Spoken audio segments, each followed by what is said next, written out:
Donc dans le deuxième cours, on va faire des algos probabilistes. Alors comme je vous ai dit, les algos probabilistes, c'est quelque chose d'assez particulier parce que ça ne vous répond pas toujours le bon résultat. Donc nous, on veut calculer le maximum de ça, ou le minimum de ça, et l'algo probabiliste, il va des fois nous donner le maximum, des fois non. Là où c'est intéressant, c'est qu'il va souvent nous donner le maximum. Et la garantie qu'on va prouver, c'est qu'il nous donne, on est capable de montrer qu'il nous donne presque toujours la réponse correcte. Donc, pas toujours, mais presque toujours. Et vous allez voir que le presque toujours, c'est un sens vraiment fort. La probabilité tend vers 1 lorsque la taille de l'instance tend vers l'infini. Ce qui peut paraître assez dingue. Donc, les algos probabilistes, comment ça marche? Les algos probabilistes, ils font des choix au cours de l'algorithme de manière aléatoire. D'accord? Donc, par exemple, ça va être dans l'algorithme, vous allez choisir aléatoirement un sommet ou choisir aléatoirement une arête du graphe. D'accord? Alors, je vous ferai remarquer que les algos déterministes aussi, ils font des choix. Par exemple, dans le parcours en largeur, vous avez toujours un choix qui est de quel est le prochain voisin que vous allez traiter. Okay? Vous devez visiter tous les voisins, mais vous avez le choix sur l'ordre dans lequel vous les visitez. Donc même dans les algos probabilistes, même dans les algos déterministes classiques que vous connaissez, il y a des choix qui sont cachés. La différence, c'est que dans les algos déterministes, ces choix-là n'ont pas d'importance. Vous pouvez traiter les voisins dans n'importe quel ordre, c'est pareil. À la fin, l'algorithme vous donne pas la même chose, mais la même garantie. Il vous donnera les plus courts chemins de la même façon. Mais peut-être pas exactement le même plus court chemin, parce qu'il y en a plusieurs.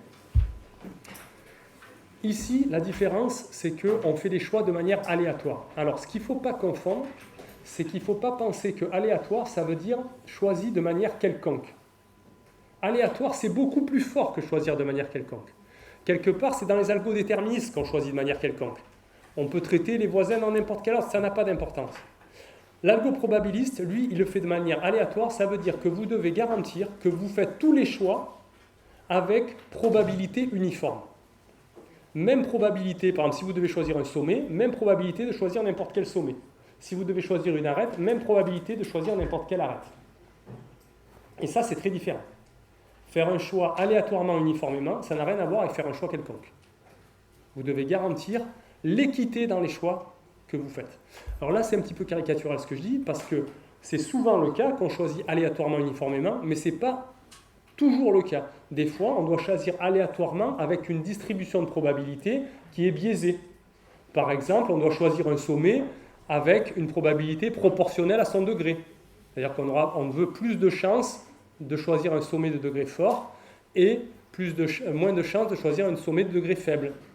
Le degré, c'est le nombre de voisins. Mais par contre, on doit le faire de façon stricte, c'est-à-dire par exemple, pour tous les sommets de tel degré doivent avoir la même probabilité d'être choisis. Okay? Donc c'est ça un algo probabiliste, c'est un algo où on choisit avec une distribution de probabilité qui est fixée et qu'on doit absolument respecter. C'est pas on fait ce qu'on veut. Hein. Et nous, en général, et dans l'exemple qu'on va faire, c'est le cas, on choisit aléatoirement uniformément. Ça veut dire tout le monde à égalité. Tous les choix possibles sont à égalité et on doit garantir qu'on les fait avec la même probabilité. J'ai autant de chances de choisir ce sommet que de choisir ce sommet-là. Alors, si on fait des algos probabilistes, on va pas toujours avoir, je viens de vous dire, on ne va pas toujours avoir la bonne réponse au problème. Donc, qu'est-ce qu'on perd? C'est ça. Ce qu'on perd, il y a quelque chose qu'on perd et quelque chose qu'on gagne, d'accord? Dans ce paradigme. Ce qu'on perd, c'est qu'on ne va pas toujours obtenir l'optimum. Qu'est-ce qu'on gagne? C'est que la complexité baisse. En l'occurrence, nous, ce qui nous intéresserait le plus, c'est pas ce qu'on va faire, mais ça se fait beaucoup avec des algos probabilistes, c'est un problème qui est NP complet en déterministe, vous pouvez en avoir un algo probabiliste polynomial. Ça, c'est pas interdit, ça. C'est un algo qui vous donne presque toujours la bonne réponse, mais pas toujours. Ok? Donc là, le gain, il se fait sur la complexité. Nous, on ne va pas faire descendre la complexité d'un truc exponentiel vers un truc polynomial. On va faire descendre la complexité, juste, on va baisser le polynôme. Là, par exemple, là, ce qu'on va faire, c'est passer de n cube m carré à n4 log n. Ce qui est beaucoup mieux parce que vous savez que m, c'est de l'ordre de n carré, donc n cube m carré, ça fait un peu comme n7. Et de n7, on va passer à n4. Donc ce qu'on perd, c'est qu'on n'a pas toujours la bonne réponse. Ce qu'on gagne, c'est qu'on fait baisser la complexité grâce à l'aléatoire. Pourquoi ça marche, ces algos? Ça paraît un peu fou qu'on fait des choix aléatoires et ça va nous donner très souvent la bonne réponse. Ça paraît absurde. Si on fait tous les choix possibles de façon équitable, on va avoir toutes les réponses possibles de façon équitable. Donc on va avoir les bonnes réponses et les mauvaises pareil. Mais ça marche si la probabilité d'obtenir l'optimum, elle n'est pas trop petite. Elle va être très petite, bien sûr, ne nous mentons pas. Elle va être 1 sur n carré, par exemple, ou 1 sur n, ou 1 sur n cube. Elle va être très petite. Mais si elle n'est pas trop petite, si elle est par exemple seulement polynomialement petite, on va pouvoir corriger ça en faisant l'algo très souvent. Par exemple, si la proba d'avoir le bon résultat, c'est 1 sur n carré, devinez combien de fois je vais le faire, l'algo? N carré fois. Et je vais obtenir une proba à peu près constante d'avoir la bonne réponse. Et proba constante, c'est gagné. Parce que proba constante, vous le faites un peu plus et ça devient certain. Si vous jouez à un jeu où vous avez une chance sur 10 de gagner, vous avez juste à y jouer assez longtemps et vous êtes sûr de gagner au moins une fois. Et nous, c'est ça qui nous intéresse, on veut juste gagner au moins une fois. Parce que dans toutes les réponses qu'on va avoir, on va sélectionner la meilleure. Donc on s'en moque de gagner à tous les coups. Nous, ce qu'on veut, c'est que parmi les 10 000 fois où j'ai fait l'algo, au milieu, il y a la bonne réponse. Et moi, de toute façon, je vais sélectionner la meilleure réponse. Donc je l'aurai. Ok. Le problème qu'on va considérer, c'est le problème de la coupe minimum, encore, mais dans une version un peu différente, et même pas mal différente. L'entrée, c'est plus un graphe simple, c'est un graphe avec des multi-arêtes.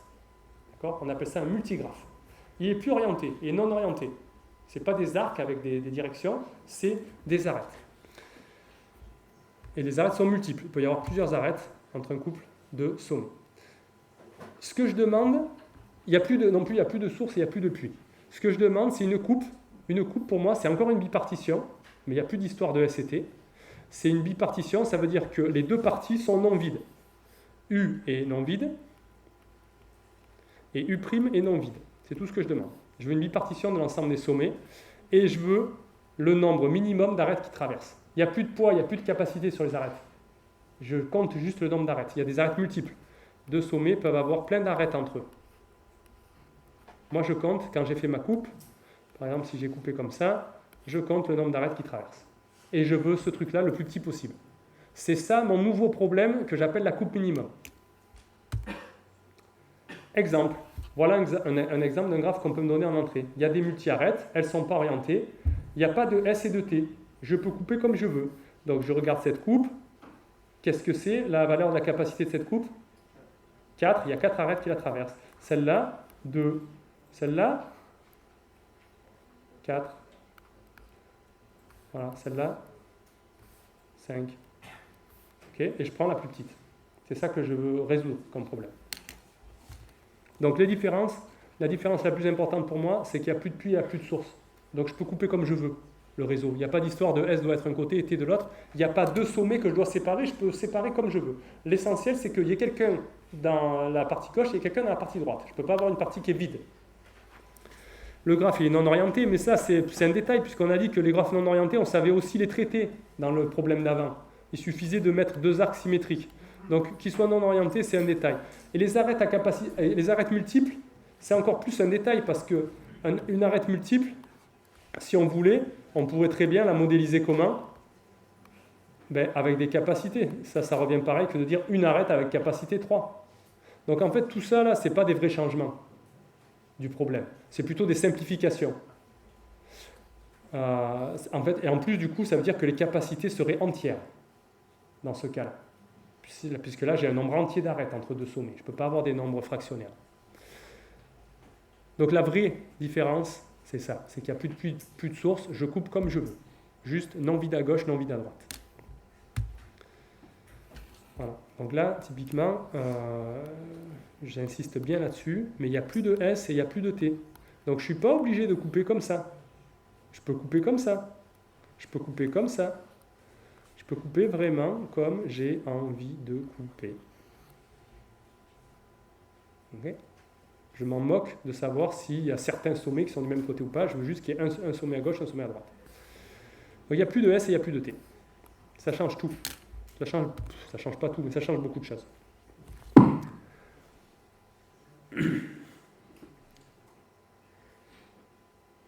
En particulier, je prétends qu'il y a une borne très simple sur la coupe mine avec ce nouveau problème. La coupe mine, elle est toujours inférieure à quoi? Ouais, au nombre d'arêtes du graphe, ça c'est sûr, mais ça c'est une borne assez large. Je pense à une borne un peu plus fine et qui va être très efficace en pratique en plus, mais bon. Au nombre des nœuds, sûrement. Non, pas au nombre des nœuds, parce que tu ne vas pas avoir plein d'arêtes entre deux nœuds. Donc tu peux avoir que deux nœuds avec plein d'arêtes et la coupe mine elle va être très grande. Oui? Le degré minimum d'un nœud du graphe. Donc ça veut dire qu'en particulier, il y a des coupes qui sont toujours admissibles. C'est vous prenez n'importe quel nœud, vous l'isolez. Ça, c'est une coupe admissible. Ça, c'est une coupe admissible. D contre le reste du monde, c'est une coupe admissible. A contre le reste du monde aussi. B contre le reste du monde aussi. C, etc. Donc en fait, à chaque fois, la valeur de cette coupe, c'est quoi? C'est le degré du sommet en question. La valeur de la coupe qui isole I, c'est le degré de I. Donc en particulier, vous avez toujours une coupe de valeur, le degré minimum des sommets. Donc la coupe mine, elle va être plus petite que ça. En fait, souvent, elle va être égale à ça. Mais pas toujours. Par exemple, ici, vous voyez que tous les sommets sont de degré 2. Au moins 2, plus que 2. 2, celui-là, il a degré 2, celui-là, il a degré 2, celui-là, il a degré 5, celui-là, il a degré 3, degré 2, degré 3, degré 3, degré 2, degré 2. Pourtant, la coupe mine, c'est combien? C'est 1. Parce que si je coupe comme ça, je coupe une seule arête. Donc la coupe mine, elle est inférieure au degré mine, mais parfois, elle peut être vraiment inférieure. Je peux avoir un graphe où tous les sommets sont de degré 1000 et où la coupe mine, c'est 1. Je vous en fais un d'ailleurs, pas compliqué. Là, je mets 1000 sommets, ils sont tous reliés 2 à 2, et il y en a un qui est relié à 1000 sommets en face. La coupe mine, c'est 1. Pourtant, tous les sommets, ils ont degré 1000 ou 1001, pour ceux qui sont à l'interface. Donc la coupe mine peut être très très inférieure au degré mine. Et c'est quand même pour ce genre de graphe que le problème a un intérêt, parce que sinon, il y a plein d'instances où en effet la coupe mine, ça va être le degré mine, et ça, c'est pas très intéressant. Mais voilà, c'est une borne. Ok. Je prétends qu'avec ce qu'on a fait, on a déjà une solution à ce problème. Et que vous allez me la donner maintenant. C'est pas un nouveau problème, je vous expliquais qu'en fait on peut très bien le modéliser dans ce qu'on a fait avant. Les arêtes multiples, on met des capacités, les arêtes non orientées, on met des arcs symétriques. Donc c'est pas un nouveau problème et on a fait un algo pour résoudre un truc avant.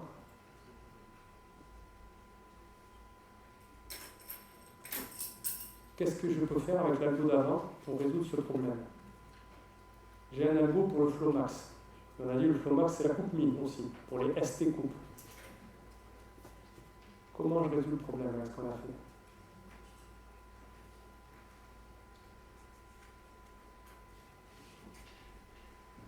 Oui?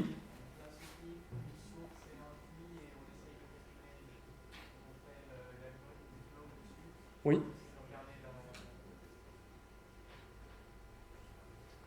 Et il manque un petit ingrédient dans ce que tu as dit, j'ai l'impression. On place une source et un puits, mais on essaye quoi?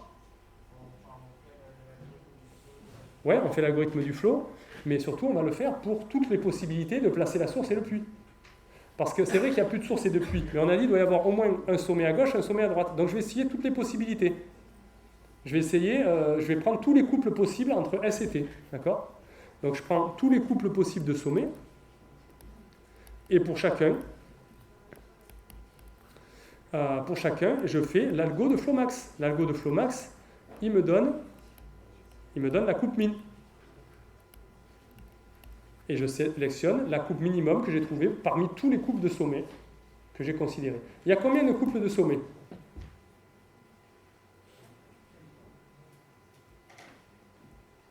Dans un graphe à n sommets.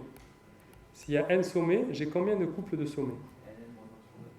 n-1 sur 2. Le premier, j'ai n choix pour le premier sommet. Pour le deuxième sommet, j'ai n-1 choix. Et pourquoi je divise par 2? Parce qu'en vrai, si je choisis A pour le premier et B pour le second, c'est la même chose que si je choisis B pour le premier et A pour le second. Donc quand je compte comme ça, je compte tout 2 fois. Donc c'est n-1 sur 2. Donc de l'ordre de n carré. Donc il y a n carré, grosso modo, couple de sommets. Et pour chacun de ces n carré couples, je fais l'algo de Flomax. On a dit la complexité de l'algo, c'est nm carré. Ben voilà, j'ai un algo de complexité n cube m carré pour résoudre le problème que je viens de présenter. Donc ce problème, il est polynomial. Il est un peu différent, c'est une version un peu différente de la coupe, mais il est polynomial. Je peux trouver un algo polynomial, et on a déjà fait un algo qui marche polynomial. Simplement, ici, je vous ai dit, avec le côté probabiliste, on va réduire la complexité.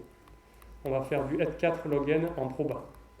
Et ça, c'est beaucoup mieux parce que m peut être de l'ordre de n carré. Donc ça peut être de l'ordre de n7. Et nous, on va faire de l'ordre de n4, parce que le log, bien sûr, c'est dérisoire en face de n.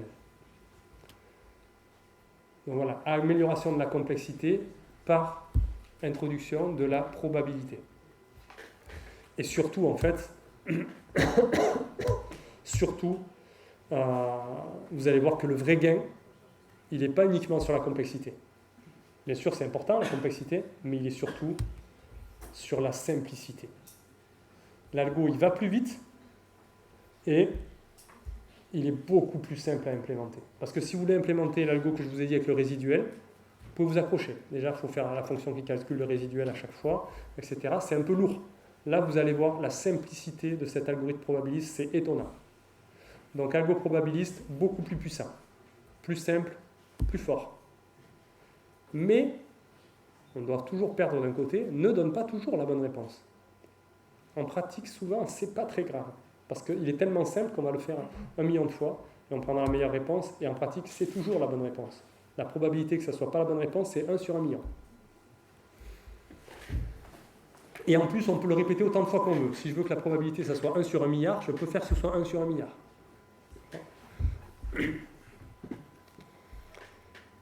Donc dans l'algo probabiliste, par contre, ce qu'il faut avoir en tête, c'est que 2 exécutions de l'algo ne donnent pas le même résultat. Donc ce qu'on fait, c'est qu'on l'exécute plusieurs fois, beaucoup de fois, comme je viens de dire, et on garde la meilleure solution. Parce que vu que l'algo fait des choix probabilistes différents à chaque truc, on a des résultats différents. Donc il nous reste 2 questions. Quelle est la probabilité d'obtenir la solution optimale quand je fais ça? Et du coup, qui est complètement reliée, qui est la question duale, c'est il faut faire combien d'essais pour être à peu près sûr, pour être presque sûr d'avoir la bonne réponse.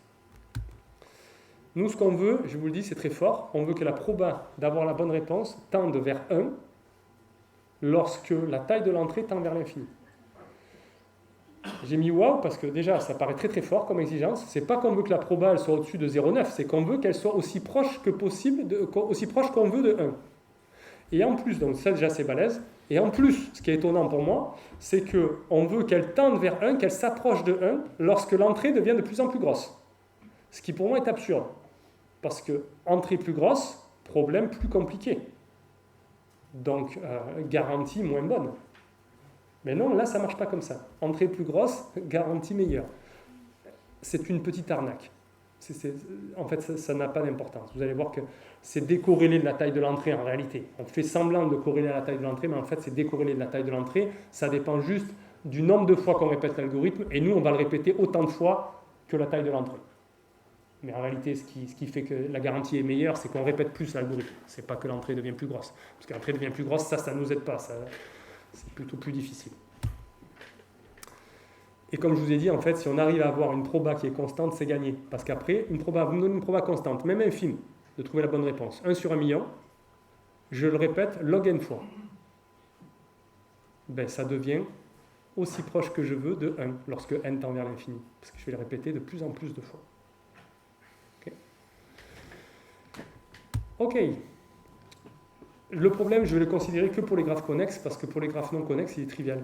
La coupe minimum dans un graphe non connexe, qu'est-ce que c'est? Regardez, ça c'est un graphe pas connexe, vous savez, qui a plusieurs composantes connexes, c'est-à-dire qu'il y a plusieurs morceaux. C'est quoi la coupe minimum?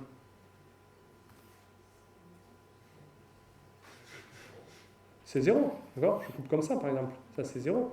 Et ça c'est très simple à s'en apercevoir par un parcours en largeur, en complexité O de M, d'accord? Donc, je fais en pré-traitement, je regarde d'abord si le graphe est connexe.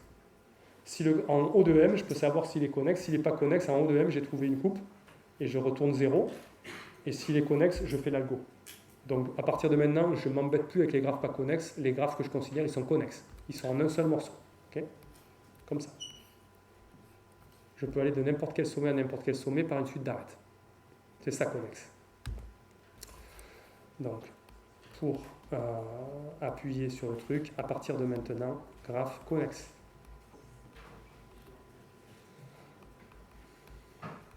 Le graphe qu'on m'a donné en entrée, il est connexe. Parce que je le teste. Je teste qu'il soit connexe. Il y a une seule chose à comprendre pour comprendre l'algorithme. C'est la contraction d'arête. Donc c'est ce slide, et l'algorithme il est fini. Quand je dis que c'est plus simple, c'est vraiment que c'est plus simple. La contraction d'arête, ça marche comme ça. Là, je vais contracter, dans cet exemple, l'arête CD. Je note comme ça. Le graphe où j'ai contracté l'arête CD, je le note G sur CD. Donc je contracte l'arête CD. Qu'est-ce que je fais? Je fais que ces deux sommets ne deviennent qu'un. Okay, ces deux sommets, là, je fais un gros sommet rouge. C'est celui-là. J'ai choisi de garder D, mais en fait, je peux l'appeler comme je veux. Je peux l'appeler Tartampion, ou je peux l'appeler C ou D, c'est pas un problème. Ce qui compte, c'est que ces deux sommets sont devenus un seul sommet. Et les arêtes qui allaient vers ces sommets, je les garde. C avait une arête vers A, elle est là. D avait une arête vers A, elle est là. Je garde les deux, puisque j'ai le droit aux arêtes multiples. D'accord? Et C et D étaient tous les deux voisins de F, donc j'ai deux arêtes de mon nouveau sommet vers F. Donc ce que je fais, c'est que je fais un nouveau sommet dont le voisinage, c'est l'union des voisinages de C et D. L'union avec multiplicité. Si C était 2 fois voisin de A et D était 3 fois voisin de A, alors maintenant, le nouveau sommet, il est 5 fois voisin de A.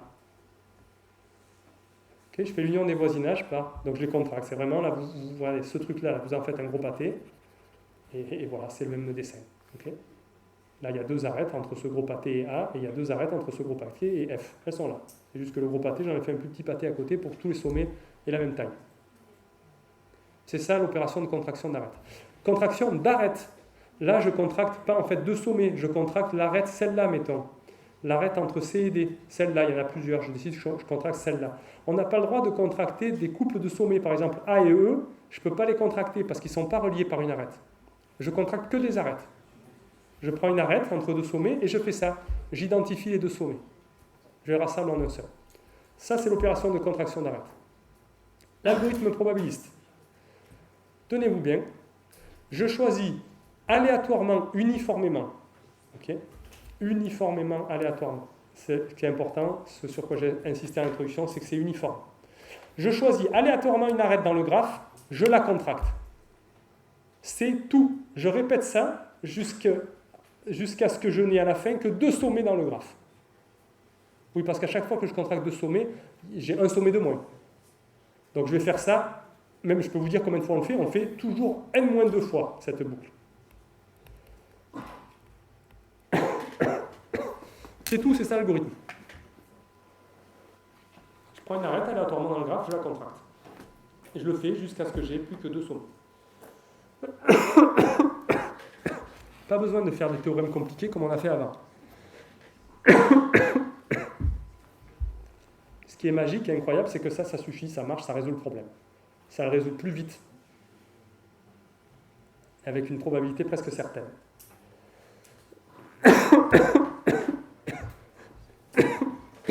On fait un exemple?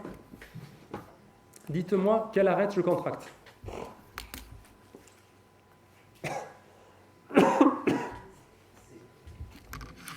Laquelle? AB. Je contracte AB. Le graphe devient donc comme ça. Là, j'ai A et B qui sont ensemble. Du coup, je vais l'appeler AB plutôt, ce sera plus simple. Hein. J'ai C qui est voisin de D et AB est voisin de D. Et j'ai toujours mon F et mon E qui n'ont pas bougé.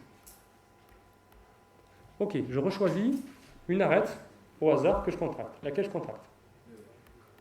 Laquelle? J'ai pas compris. C avec qui? C avec AB, celle-là là? Ok, donc je contracte ça. Ça donne quoi? Ça me donne ce sommet-là, je le remplace en 1. Donc maintenant c'est ABC, il représente les sommets ABC.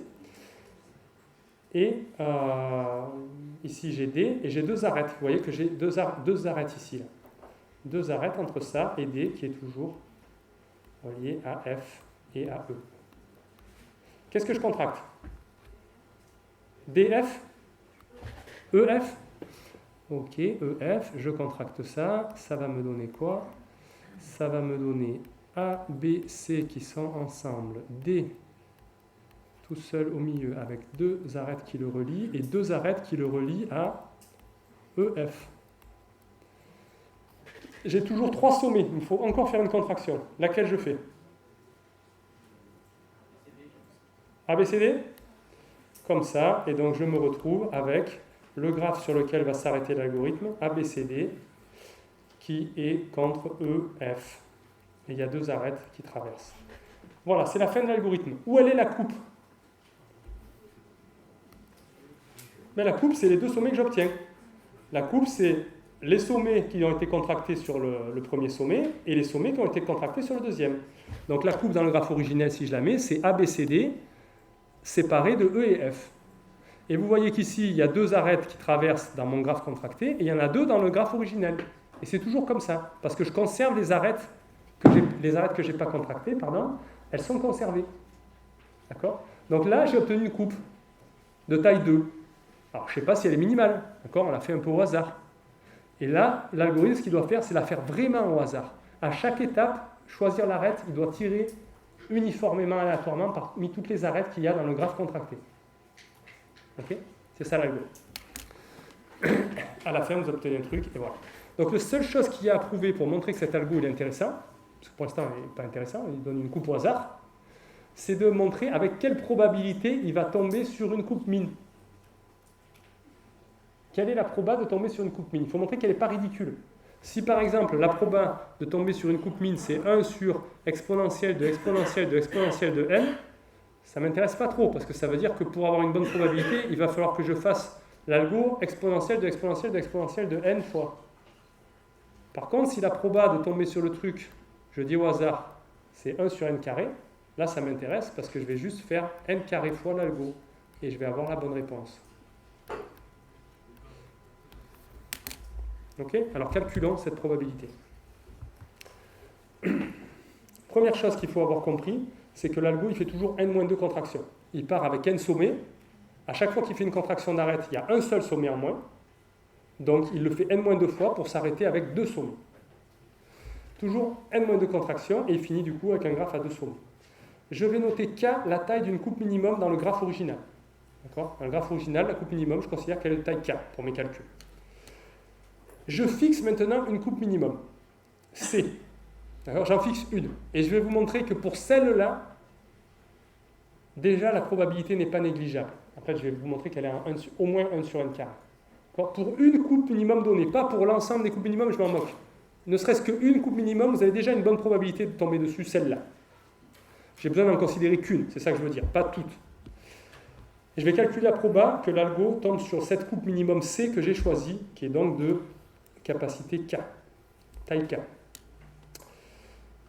La remarque la plus importante, je pense que c'est celle-là, c'est que l'algo, il va me retourner à la fin la coupe C, si et seulement si, est-ce que j'ai fait un exemple pour ça? Ouais. Si et seulement si, il n'a jamais contracté aucune arête qui traverse la coupe C. Je vous le fais, regardez, mettons que c'est ça la coupe C. Okay? Si l'algo, il contracte que des arêtes qui ne traversent pas la coupe C, soit il contracte des arêtes qui sont de ce côté, soit il contracte des arêtes qui sont de ce côté. Je vais toujours faire des pâtés d'un côté ou de l'autre. Je vais faire ça, je vais faire ça, après peut-être je vais faire ça, comme ça, et jusqu'à ce que j'ai qu'un truc 1 à la fin. Ici je vais faire ça, puis après je vais faire ça. Okay? Si je contracte que des arêtes qui sont d'un côté ou de l'autre, pas les arêtes qui traversent, je vais vraiment finir, je vais avoir regroupé que des choses d'un côté ou des choses de l'autre.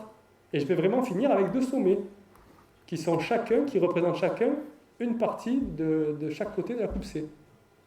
Alors que si je contracte une arête qui traverse, la coupe C, je l'explose de suite. Parce qu'à la fin, si je contracte D et F vont se retrouver ensemble pour l'éternité dans l'algorithme.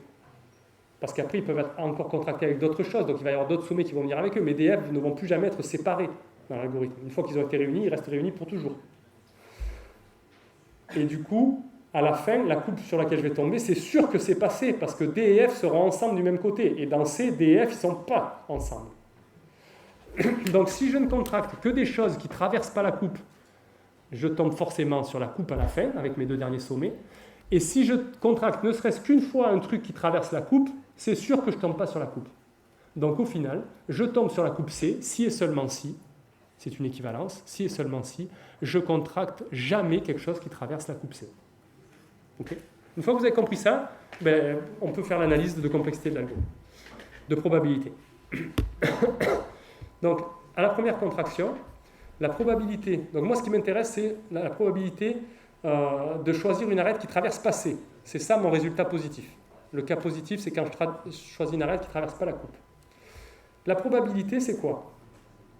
Il y a combien d'arêtes qui traversent la coupe? Il y en a K. Il y a combien d'arêtes dans le graphe? Il y en a M. Donc la probabilité que je choisisse une arête qui traverse la coupe, ce que je ne veux pas, c'est K sur M. Donc la probabilité que je choisisse une arête qui ne traverse pas la coupe, c'est 1 moins K sur M. C'est bête, hein? Maintenant, ça c'est la première itération. Maintenant, je m'intéresse aux itérations d'après parce que c'est un peu plus compliqué, parce que le graphe il a été modifié, il a été contracté. Je m'intéresse à l'événement suivant. À la jème itération de la boucle, l'arête que je sélectionne, elle ne traverse pas la coupe C. Okay. Donc, je calcule la proba. Le truc qui m'intéresse, c'est que je calcule la proba que ça se produise, sachant que jusqu'à maintenant, je n'ai jamais sélectionné d'arête qui traverse la coupe.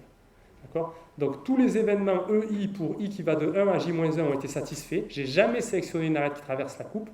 Et je veux savoir quelle est la probabilité que je sélectionne une arête qui ne traverse pas la coupe une fois de plus. C'est EJ. Donc moi, je m'intéresse à la probabilité de EJ. Et en fait, ce que je m'intéresse, ce n'est pas la probabilité de EJ, c'est pas vrai, c'est la probabilité de EJ, sachant que jusqu'à maintenant, tout s'est bien passé. La probabilité que ça se passe bien à l'étape J, sachant que jusqu'à l'étape J, ça s'était bien passé. C'est ce que j'appelle PJ. Le graphe J, que j'ai juste avant, qu'on me donne en entrée de cette itération J, donc qui a été contracté déjà J moins une fois,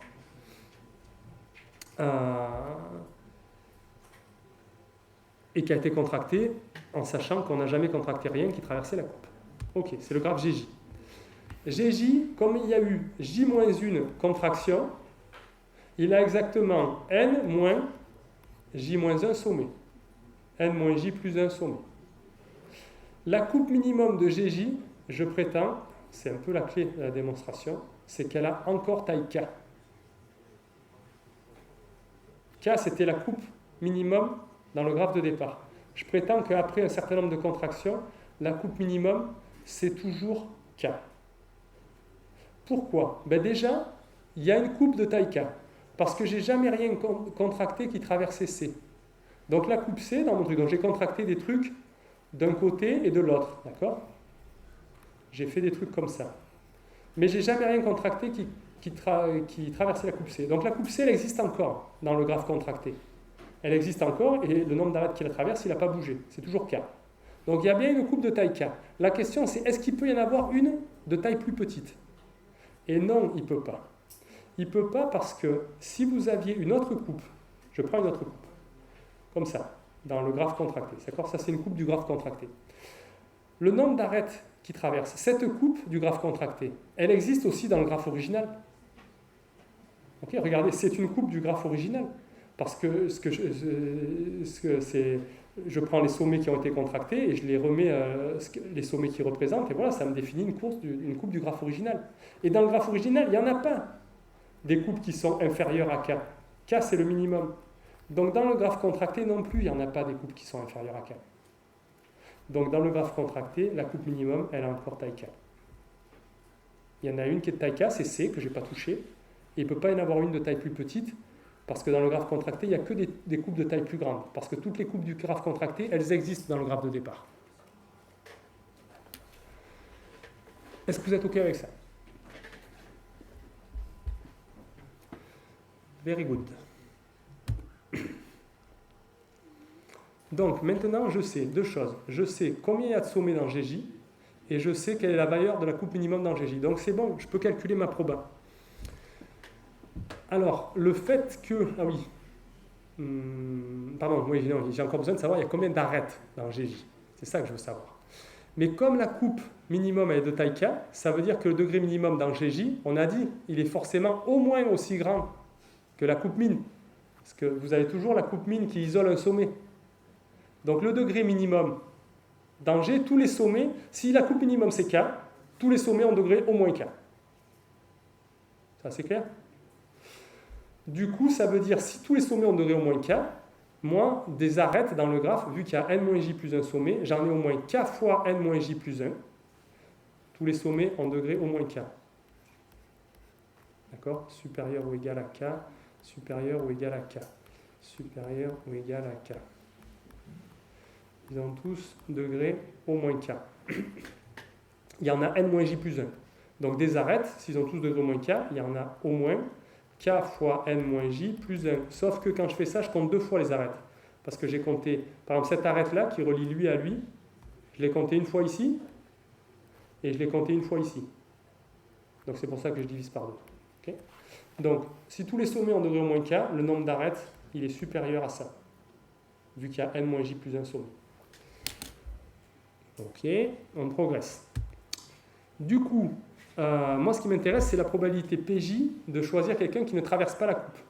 Mais comme tout à l'heure, ce qui est facile, c'est plutôt à calculer, c'est la probabilité de choisir quelqu'un qui traverse la coupe.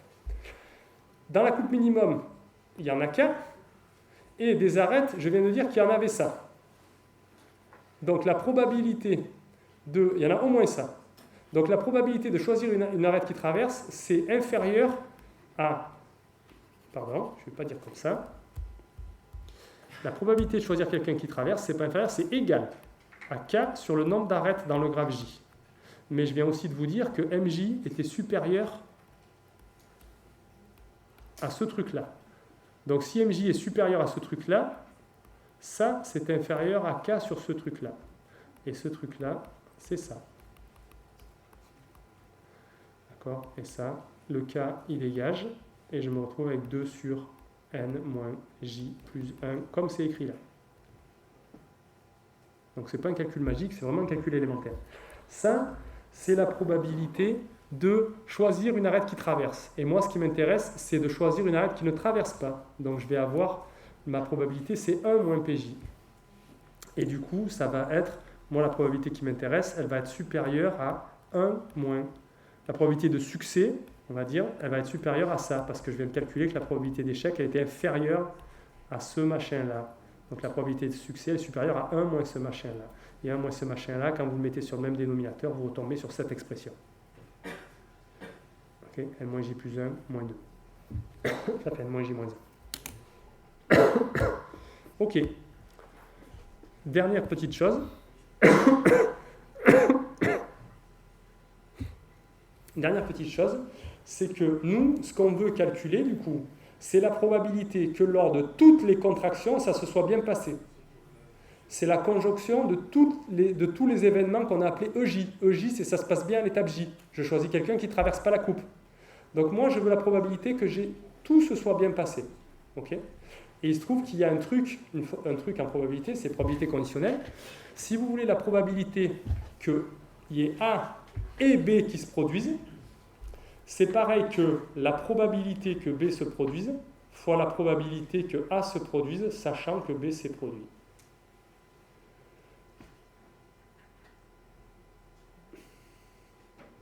Ça, en général, ça c'est le genre de truc que vous avez appris en terminale, et en général, c'est le genre de truc qui paraît compliqué, alors qu'en fait, ça l'est pas du tout. C'est vraiment pas compliqué. La probabilité de A sachant B, c'est le monde se divise en deux. Là où B se produit et là où B ne se produit pas. Okay? La probabilité de A sachant B, c'est la probabilité A ensuite à l'intérieur de B se divise encore en deux. Le monde où A se produit et le monde où A ne se produit pas. Il n'y a personne qui échappe à ça. Soit il se produit, soit il ne se produit pas. La probabilité de A sachant B, c'est quand on est dans B, quand on est dans le monde où B s'est produit, c'est la probabilité que A se produise. Okay? Donc au final, la probabilité qu'ils se produisent A et B, il faut déjà que B se produise. Donc si là il y a une chance sur 10 et que là il y a 9 chances sur 10 que B ne soit pas produit, la probabilité qu'ils se produisent A et B, c'est une chance sur 10 déjà, il faut que B se produise. Et si la probabilité que A se produise quand B se produit, c'est 1 sur 2, et 1 sur 2 que ça ne se produise pas, ben c'est une chance sur 10 fois 1 sur 2. C'est ça que dit cette formule qui a l'air compliquée, qui n'est pas du tout. Okay. Et du coup, quand je la déroule sur tous mes éléments, ça veut dire que la probabilité que EJ et tous les autres se produisent, c'est la probabilité que J se produise et que tous les autres se produisent, etc. Et du coup, en fait, je me retrouve avec le produit de toutes les probabilités que tout se soit bien passé à chaque étape. Il faut que ça se passe bien à l'étape 1, P1, fois que ça se passe bien à l'étape 2, P2, fois que ça se passe bien à l'étape 3, P3, etc., jusqu'à l'étape N-2. Okay. Et du coup, si je regarde à quoi ça ressemble, eh bien, on va regarder à quoi ça ressemble. C'est quoi elle est là, la probabilité. Donc moi, je fais faire le produit pour J égale 1 à N-2. Quand J vaut 1, ça fait N moins 1 moins 1, ça fait N-2 sur N moins 1 plus 1, ça fait N-2 sur N. C'est celui-là, c'est le premier là. N-2 sur N. Et ensuite, regardez, J, c'est moins J en haut et en bas. Donc à chaque fois que J augmente de 1, le numérateur diminue de 1 et le dénominateur diminue de 1.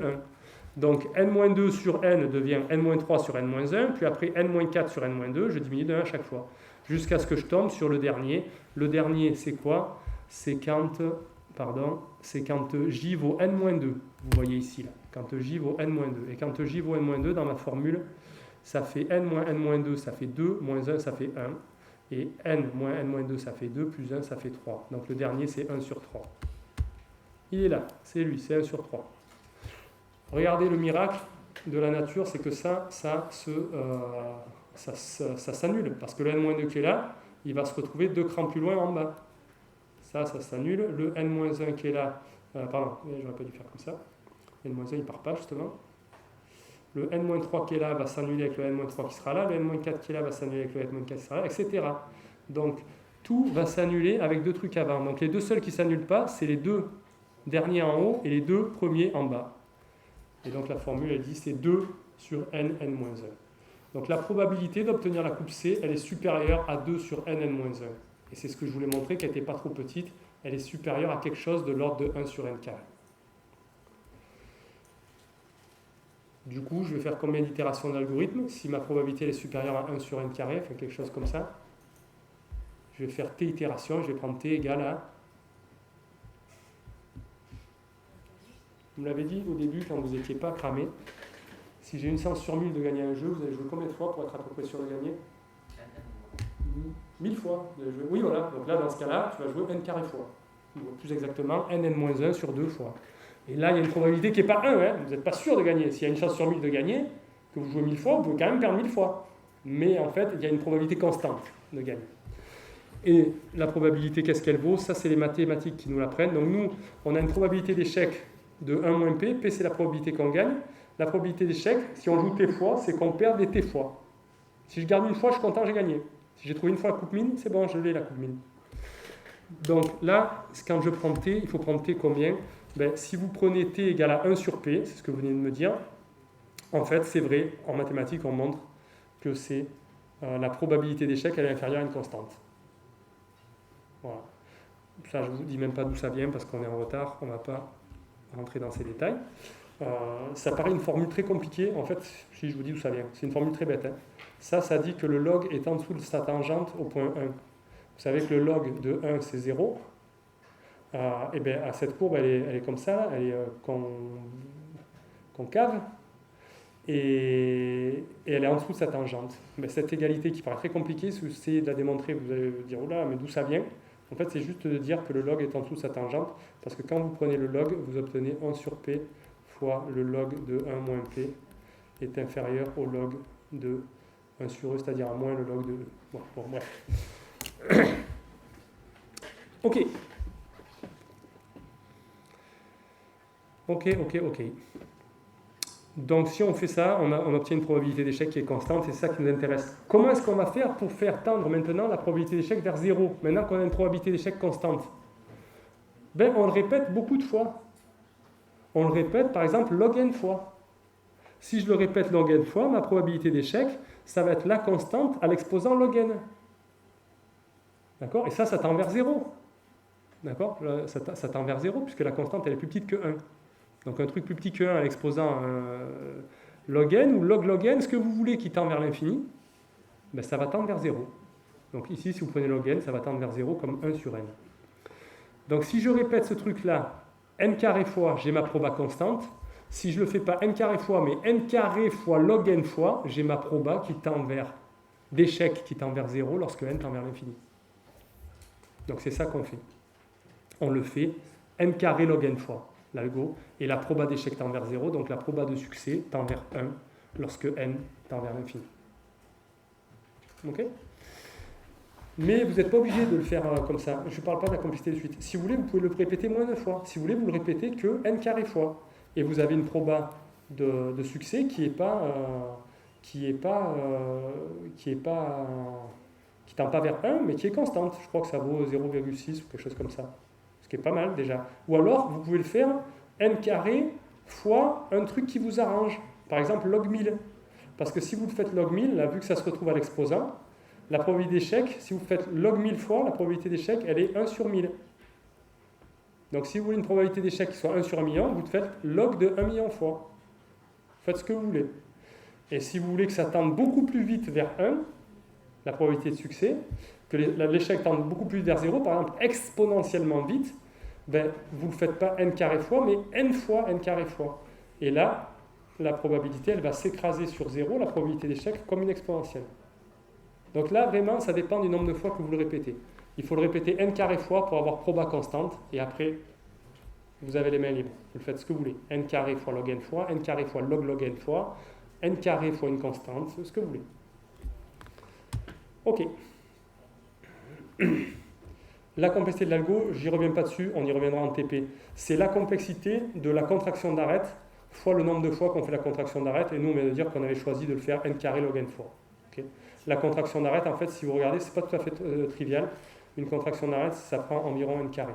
Mais on en proposera, il me semble, une implémentation un peu mieux dans les TP, dans le TP, le premier TP. C'est ça qu'on va faire dans le premier TP. Pour finir le cours, je vous pose 2 questions qui sont importantes. Je voudrais que vous m'expliquiez que... alors ça paraît incroyable. Okay, on va revenir sur la motivation du truc. Ça paraît incroyable qu'on fasse les choix au hasard et qu'à la fin, on obtienne avec une bonne probabilité une coupe mine. Parce que si je fais les choix au hasard, je vais tomber sur une coupe au hasard. Ok.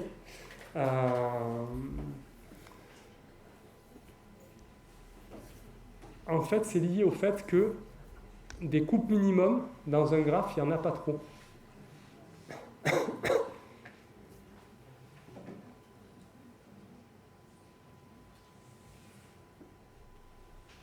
Il y en a combien des coupes minimum dans un graphe? Je prétends qu'il n'y en a pas plus de n carré sur ce slide. Pourquoi il n'y en a pas plus de n carré?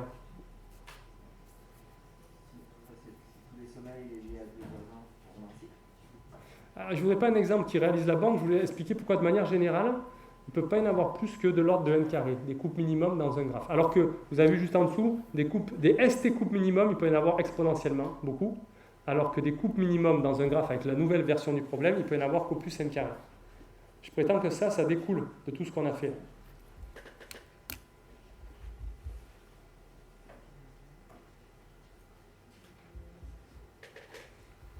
Là, il faut penser un peu proba. On vient de montrer que pour n'importe quelle coupe minimum, la proba de tomber dessus, c'était au moins 1 sur n carré. Ça veut dire c'est vrai pour la coupe minimum C1, mais c'est vrai aussi pour la coupe minimum C2. Et c'est vrai pour la coupe minimum C3, C4, c'est vrai pour toutes les coupes minimum. Mais toutes les coupes minimum, je tombe sur C1, c'est pas le même événement que je tombe sur C2. C'est des événements disjoints. Donc les probabilités, elles s'ajoutent.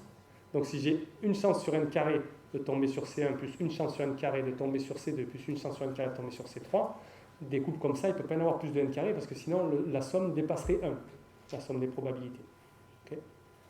Donc si j'ai une chance sur n carré de tomber sur chacune d'entre elles, c'est qu'il n'y en a pas plus de n carré. Ok, par contre, dans un graphe, on l'a fait tout à l'heure, par contre, dans un graphe où il y a une source et un puits, on peut avoir autant de coupes minimum qu'on veut. Par exemple, si on les met tous comme ça, c'était peut-être ça que tu avais en tête dans ton exemple. Si on les met tous comme ça, je pense que là, une coupe minimum, Une coupe minimum, c'est toujours cette taille-là. Et vous pouvez faire ce que vous voulez, c'est-à-dire vous pouvez couper comme ça, vous pouvez couper comme ça, vous pouvez couper n'importe comment. Pour chacun d'eux, vous pouvez le mettre à gauche ou à droite, de toute façon vous tombez sur une coupe minimum. Donc le nombre de coupes minimum là-dedans, il y en a autant que de choix que je peux faire pour chaque sommet, de le mettre à gauche ou à droite. Et si j'ai n sommets ici, au milieu là, si j'en mets n, je vais avoir donc 2 à l'exposant n choix. Okay. Comment ? Non, pardon, excuse-moi, j'ai oublié ça. Là, je suis dans le cadre où je remets un S et un T forcé. Oui, sinon, en effet, tu pourrais couper et faire mieux, tu pourrais faire le degré min, comme on le faisait avant. Voilà, donc ça, c'est vraiment très différent. C'est-à-dire qu'on cherche dans un espace quand même où il y a beaucoup moins de coupes minimum que dans le problème du ST truc. Donc c'est pour ça que ça marche bien aussi de façon aléatoire. Une autre question subsidiaire, et je crois que c'est la dernière que je vais vous poser, avec l'algo de contraction d'arête. Est-ce que je peux tomber sur n'importe quelle coupe du graphe?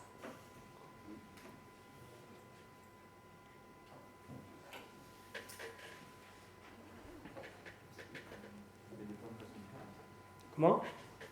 Oui, c'est contractant, quand on a une coupe, si on contracte tout d'un côté et de l'autre, c'est un résultat de l'algo de contraction. Et ouais, sauf que tu ne peux pas contracter ce que tu veux parce que tu dois contracter que des arêtes.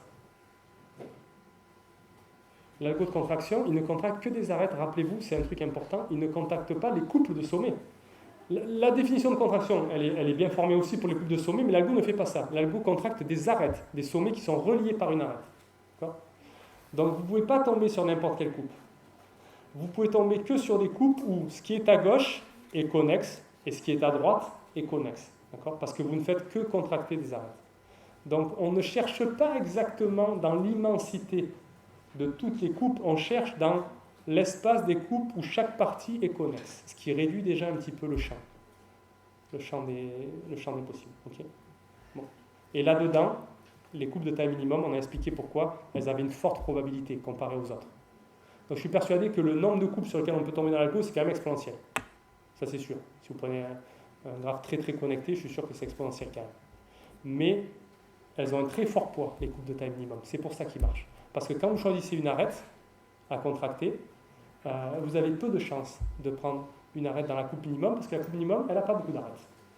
Donc c'est tout ça le calcul qu'on a fait. Hein. Outre l'aspect technique, c'est pour expliquer qu'en fait, vous avez assez peu de chances de contracter des arêtes de la coupe minimum, parce que par définition, la coupe minimum, elle n'a pas beaucoup d'arêtes comparé aux autres. Donc dans le graphe, il y a beaucoup plus d'arêtes que dans la coupe minimum. Il y a le nombre de sommets fois plus. Et c'est pour ça que ça marche, au final, que ça reste en n carré. Allez, j'arrête de vous embêter, sauf les apprentis, le groupe A. Là, je vais vous embêter encore pendant 1h30. On se retrouve en TD2.